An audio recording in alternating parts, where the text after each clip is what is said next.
పేదలను రైతులను సీఎం రేవంత్ రెడ్డి రోడ్డున పడేశారని మాజీ మంత్రి హరీష్ రావు ఆవేదన వ్యక్తం చేశారు.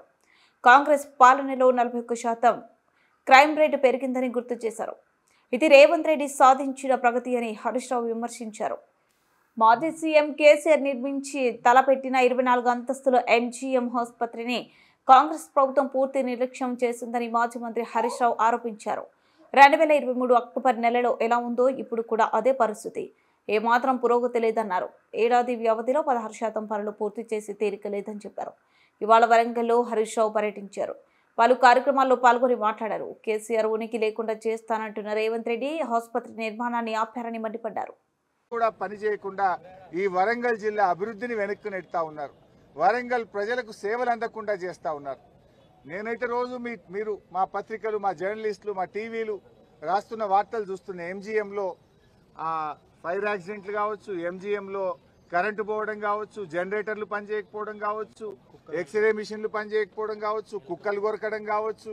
రోజు ఎంజీఎం గురించి ఏదో ఒక నెగిటివ్ వార్త వస్తుంది. ఎంజీఎం పోతే మందులే లేవు, బయటకు రాస్తున్నారనే వార్తలు కూడా నేను టీవీలో, పత్రికల్లో చూస్తూ ఉన్నా. అంటే ఆసుపత్రి నిర్వహణ పూర్తిగా ఫెయిల్ అయిపోయింది. పేదలకు సరి అయిన వైద్యం దొరకడం లేదు. ఉన్న ఎంజీఎంను పట్టించుకోవడం లేదు. దాదాపు 84% పూర్తయినటువంటి ఆసుపత్రిని పడావు పెట్టి దాన్ని పూర్తి చేయకుండా తీవ్రమైనటువంటి నిర్లక్ష్యం చేస్తూ ఉన్నారు.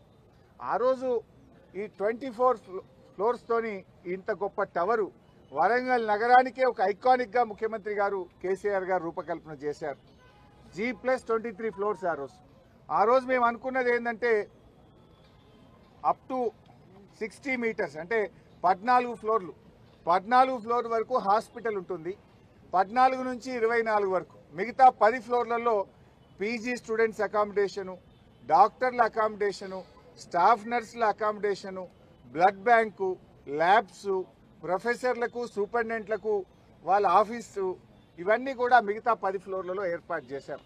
అంటే మొదటి 14 ఫ్లోర్లలో హాస్పిటల్ను, మిగతా 10 ఫ్లోర్లలో బ్లడ్ బ్యాంకులు, మన టెస్టింగ్ సెంటర్లు, labs, quarters, PG students quarters, doctors quarters, ఇవన్నీ కూడా జాగ్రత్తగా అందరు ఇక్కడే ఉంటే ఎమర్జెన్సీ సేవలు బాగా అందుతాయని ఎంతో ప్రణాళికబద్ధంగా చేశాం.